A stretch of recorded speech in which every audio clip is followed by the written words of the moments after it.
Assalamu alaikum students, welcome to the channel Online Learning. Today we learn about the inspiring science for grade 7. आज का हमारा topic है pollination. आज हम देखेंगे कि प्लांट्स के अंदर पोलिनेशन किस तरह से होती है। पोलिनेशन क्या होता है? Pollination is transfer of pollen grains from anther to the stigma is known as pollination. जब भी जो पोलन ग्रेन्स हैं वो ट्रांसफ़र होते हैं एक फ्लावर के एंथर से दूसरे फ्लावर के स्टिग्मा तक, तो उस प्रोसेस को हम कहते हैं पोलिनेशन। जैसे कि आप इस पिक्चर में देख सकते हैं कि आपके सामने ये एक फ्लावर है, यहाँ से जो पोलन ग्रेन्स है ये ट्रांसफ़र हो रहे हैं इंसेक्ट के ज़रिए। इंसेक्ट के ज़रिए ये पोलन ग्रेन जो है वो ट्रांसफ़र होकर दूसरे फ्लावर के स्टिग्मा तक पहुंचते हैं। तो ये जो ट्रांसफ़र ऑफ पोलन ग्रेन्स हैं एक फ्लावर से लेकर दूसरे फ्लावर तक, इस प्रोसेस को हम कहते हैं पोलिनेशन। और सीड फॉर्मेशन में जो फर्स्ट स्टेप होता है वो है pollination. Types of pollination. Pollination की दो तरह की टाइप्स हैं। Number 1 is cross pollination and number 2 is self pollination. Cross pollination जैसे कि आपको इसके नाम से पता चल रहा है, क्रॉस का मतलब है कि यानी कि डिफरेंट। एक इसका मतलब ये है कि जब किसी एक फ्लावर से दूसरे फ्लावर में जब पोलन्स जो है वो ट्रांसफ़र हो रहे होंगे, तो उस पोलिनेशन को हम कहते हैं क्रॉस पोलिनेशन। ये आपके सामने दो तरह के फ्लावर्स हैं, एक फ्लावर से पोलन्स ट्रांसफ़र हो रहे हैं दूसरे फ्लावर में, तो इस तरह की जो पोलिनेशन होगी इसको हम कहते हैं क्रॉस पोलिनेशन। अब नेक्स्ट है सेल्फ पोलिनेशन।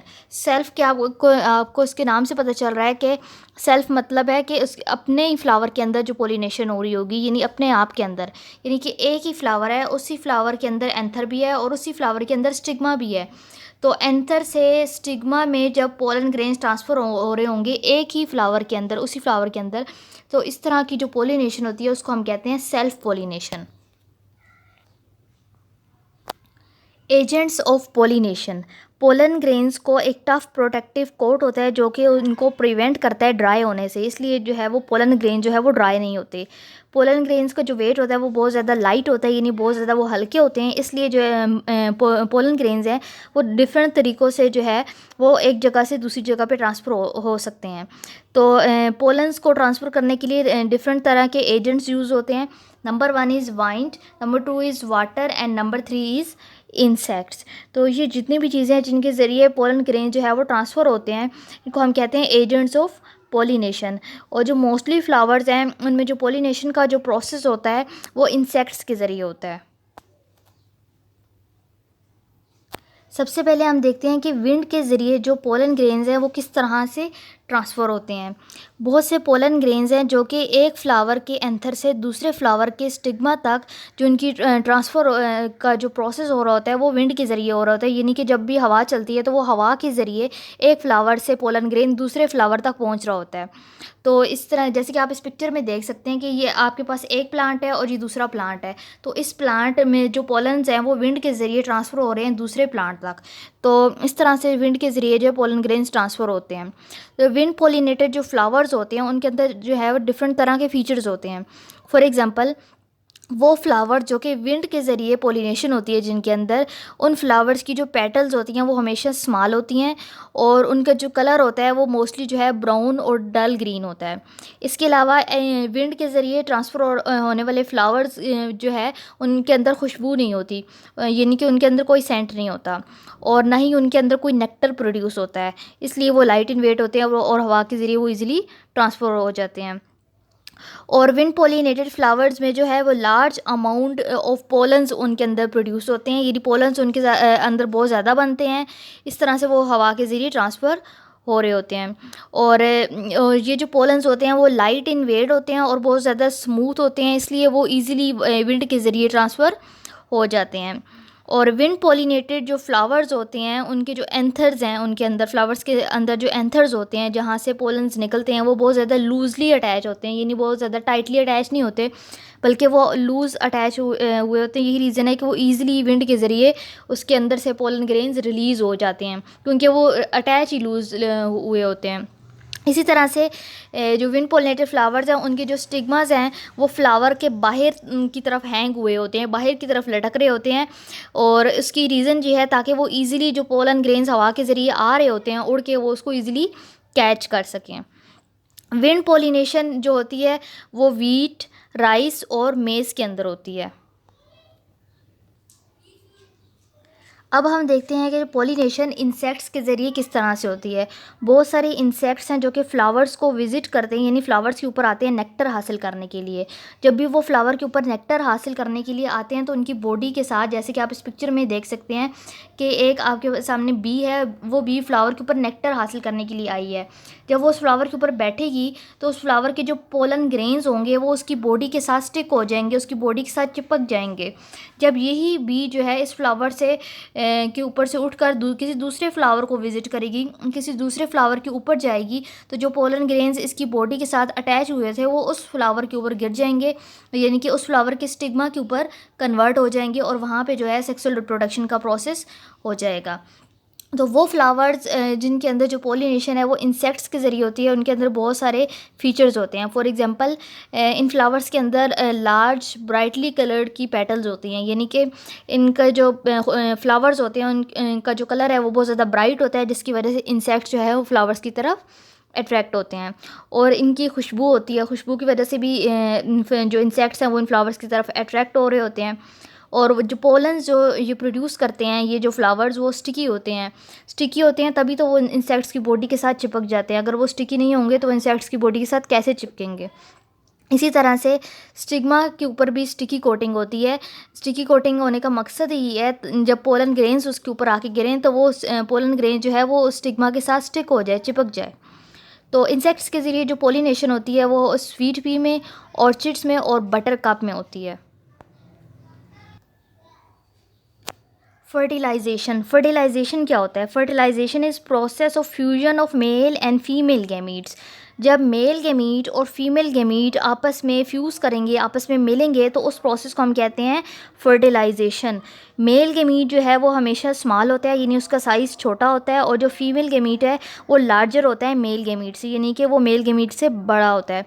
तो जब फर्टिलाइजेशन का प्रोसेस होता है तो फर्टिलाइजेशन के प्रोसेस में सबसे पहले जो पोलन ग्रेन है, पोलन ग्रेन उस स्टिग्मा के ऊपर आके अटैच हो जाता है। जैसे कि आप इस पिक्चर में देख सकते हैं, ये पोलन ग्रेन है, ये स्टिग्मा के ऊपर आके अटैच हो रहा है। यहाँ पे जब वो स्टिग्मा के ऊपर अटैच होता है तो वहाँ पे वो एक पोलन ट्यूब बना देता है। ये आपको नज़र आ रही है, ये एक पोलन ट्यूब है। पोलन ट्यूब बना देता है। वो पोलन ट्यूब डाउनवर्ड मूव करती है, स्टाइल में से गुजरते हुए ये मूव करती है, और ये जो पोलन ट्यूब है ये ओवरी तक जाती है। उसके बाद क्या होता है, ये जो पोलन ट्यूब है ये अपने साथ मेल गैमीट लेके जाती है। ये आप देख सकते हैं यहाँ पे ये जो स्पर्म सेल्स हैं ये मेल गैमीट्स हैं। ये अपने साथ जो है मेल गैमीट्स को लेके जाती है, और मेल गैमीट्स जो है वो इंटर हो जाते हैं ओवरी में।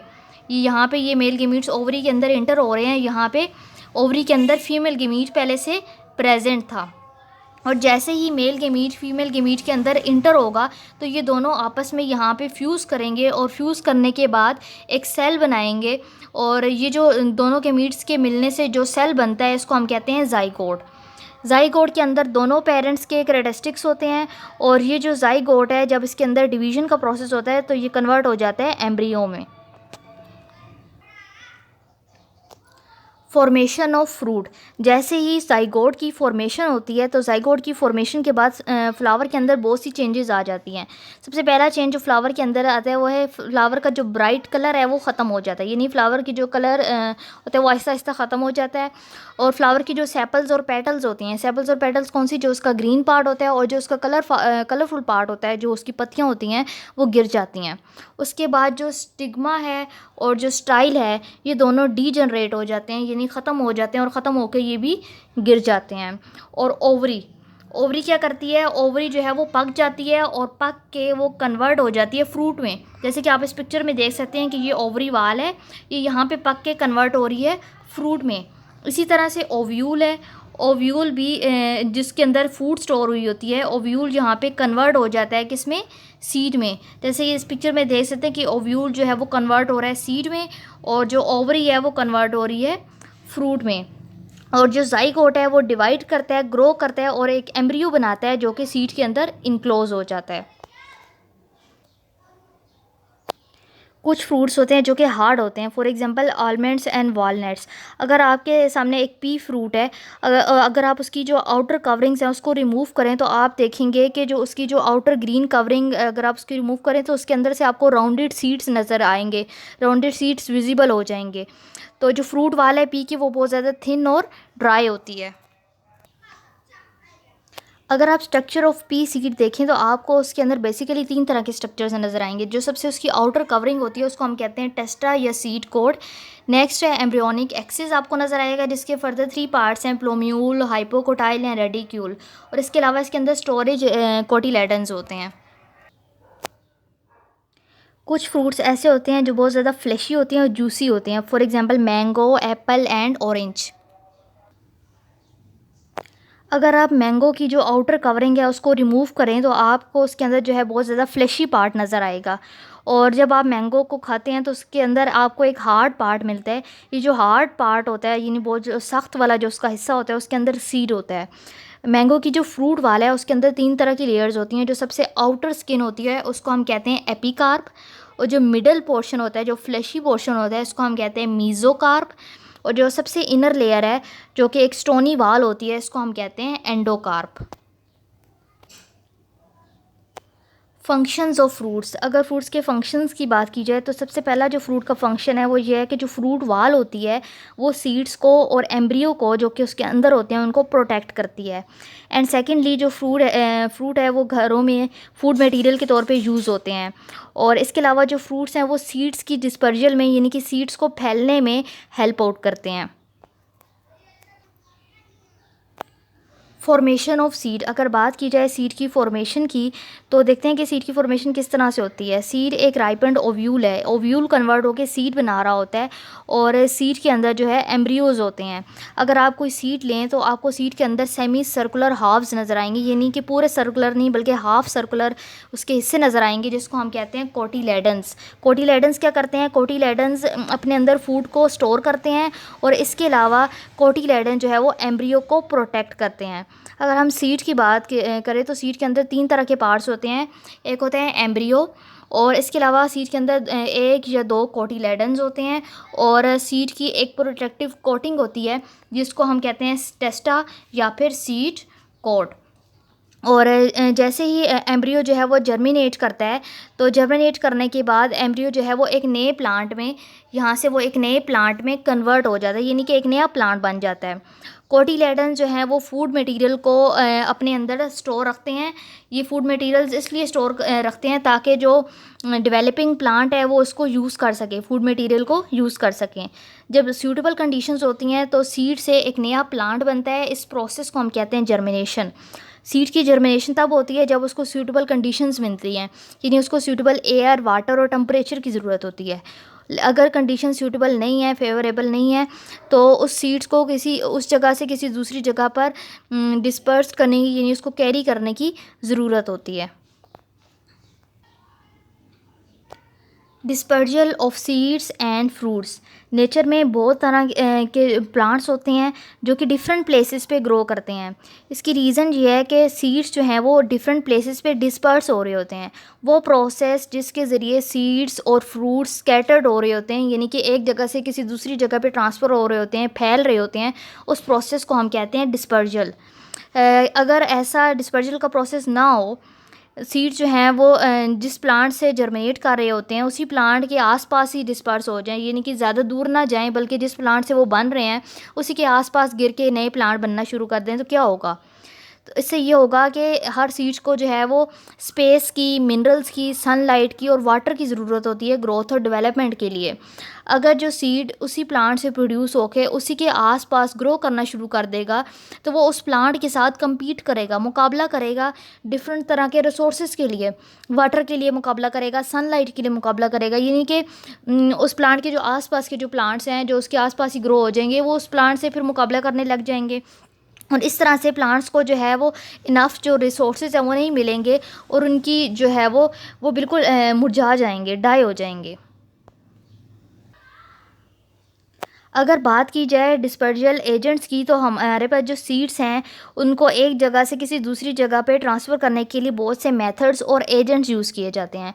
फॉर एग्जांपल जो सीड्स हैं वो ट्रांसफ़र होते हैं by wind, by water and by animals.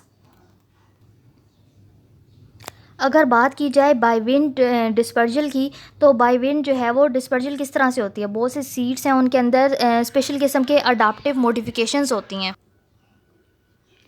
Seeds के अंदर डिफरेंट तरह के अडाप्टिव मॉडिफिकेशंस होते हैं जो कि इन्हें विंड के ज़रिए डिस्पर्जन में हेल्प आउट करते हैं। फॉर एग्जांपल मर्डर सीड्स हैं वो बहुत ज़्यादा स्मॉल और ड्राई होते हैं, और इन जो सीड्स होते हैं इनको फाइन हेयर्स ने उनके आसपास जो है वो फाइन हेयर्स होते हैं, जो कि ये जो हेयर्स हैं ये हेल्प आउट करते हैं सीड्स को कैरी करने के लिए किसी एक जगह से किसी दूसरी जगह में। इसी तरह से कॉटन और डैंडलियन के जो सीड्स होते हैं उनमें भी हेयर्स होते हैं, और हेयर्स के ज़रिए उनकी विंड के ज़रिए ट्रांसफ़र होती है। कुछ सीड्स हैं फॉर एग्जांपल ग्रास के, वो लाइट इन वेट होते हैं, यानी उनका वज़न बहुत कम होता है, इसलिए वो इजीली विंड के ज़रिए एक जगह से दूसरी जगह पे ट्रांसफ़र हो जाते हैं। बाय वाटर, अब हम देखते हैं सीड्स जो है उनकी डिस्पर्जन बाय वाटर किस तरह से होती है। बहुत से सीड्स हैं जो कि वाटर के ज़रिए डिस्पर्स्ड होते हैं। ऐसे सीड्स के अंदर स्पेशल तरह के फीचर्स डेवलप होते हैं जो कि इन्हें वाटर के ज़रिए डिस्पर्जन में हेल्प आउट करते हैं। फॉर एग्जांपल जो कोकोनट के जो फ्रूट्स हैं वो जब वाटर में फॉल करते हैं, ये वाटर में गिरते हैं, तो कोकोनट के जो फ्रूट्स हैं वो बहुत ज़्यादा फिब्रियस होते हैं, वो वाटर में फ्लोट करते हैं, पानी के ऊपर तैरते हैं, और वाटर करंट्स के ज़रिए वो एक जगह से दूसरी जगह में डिस्पर्स हो जाते हैं, ट्रांसफ़र हो जाते हैं। बाय एनिमल्स, कुछ सीड्स की जो डिस्पर्जन होती है उनकी वो एनिमल्स के ज़रिए होती है। एनिमल्स के ज़रिए वो एक जगह से दूसरी जगह में ट्रांसफ़र होते हैं। किस तरह से, एनिमल्स जो हैं जब फ्रूट्स खाते हैं वो फ्रूट्स के साथ साथ सीड्स को भी खा जाते हैं, और ये जो सीड्स हैं जब वो एनिमल्स की बॉडी के अंदर जाते हैं तो वो डाइजेस्ट नहीं होते बल्कि वो अनडाइजेस्टेड ही रहते हैं, और फिर उनके फीसेस के ज़रिए उनकी बॉडी से बाहर आ जाते हैं। इस तरह से वो किसी और जगह पे वो ट्रांसफ़र हो जाते हैं। फॉर एग्जांपल आपके पास एग्जांपल है अफ्रीकन ऑलिव फ्रूट्स की। अफ्रीकन ऑलिव फ्रूट्स हैं वो फोक्सिस के ज़रिए इसी मेथड से एक जगह से दूसरी जगह पे ट्रांसफ़र किए जाते हैं। Dehiscent and non dehiscent fruits, कुछ फ्रूट्स के अंदर जो है स्पेशल तरह की अडाप्टेशंस होती हैं ताकि उनमें जो डिस्पर्जल का प्रोसेस है वो उसको परफॉर्म कर सकें। कुछ सीड्स जो हैं वो जैसे ही उनको ओपन करेंगे तो वो ऑटोमेटिकली ओपन हो जाते हैं उनके जो फ्रूट्स हैं, और एक एक्सप्लोसिव तरह का बर्स्ट होता है, मतलब कि आपको एक आवाज़ आती है जैसे आप उस फ्रूट को खोलने की कोशिश करते हैं तो आपको एक आवाज़ आती है, और उस आवाज़ के साथ जो है वो फ्रूट ओपन हो जाता है और उसके में जो सीड्स होते हैं वो बाहर आ जाते हैं। तो ऐसे फ्रूट्स जिनमें से जब हम उनको खोलें और उनमें से आवाज़ आए और आवाज़ के साथ ही जो है वो सीड्स जो है उस फ्रूट से निकल के बाहर आ जाएँ, ऐसे फ्रूट्स को हम कहते हैं dehiscent fruits. For example P seeds जो हैं वो डिहेसेंट फ्रूट्स होते हैं। इसके अलावा कुछ ऐसे फ्रूट्स होते हैं जिनमें फ्रूट्स और सीड आपस में बिल्कुल जुड़े हुए होते हैं, टाइटली जुड़े होते हैं, जुड़ के एक डिस्पर्जल यूनिट बना रहे होते हैं, यानी कि जब आप उनको खोलेंगे तो सीड्स बाहर नहीं आएंगे बल्कि फ्रूट्स और सीड्स दोनों एक साथ बाहर आएंगे। सीड्स जो है वो फ्रूट से अलग नहीं होंगे बल्कि फ्रूट और सीड्स मिल के एक यूनिट की फॉर्म में बाहर आएंगे। इस तरह के फ्रूट्स को हम कहते हैं non dehiscent fruits. Non dehiscent fruits इसलिए कह रहे हैं क्योंकि इसमें जो फ्रूट्स और सीड्स है वो आपस में एक दूसरे से अलग नहीं हो रहे बल्कि वो आपस में जुड़े हुए होते हैं और वो उसी जुड़े हुए फॉर्म में बाहर आते हैं। तो ऐसे फ्रूट्स को हम कहते हैं non dehiscent fruits. I hope students you have gained the concept of pollination, agents of pollination, fertilization, formation of fruit and seed and their dispersal. If you like my video, kindly subscribe my channel. Allah Hafiz.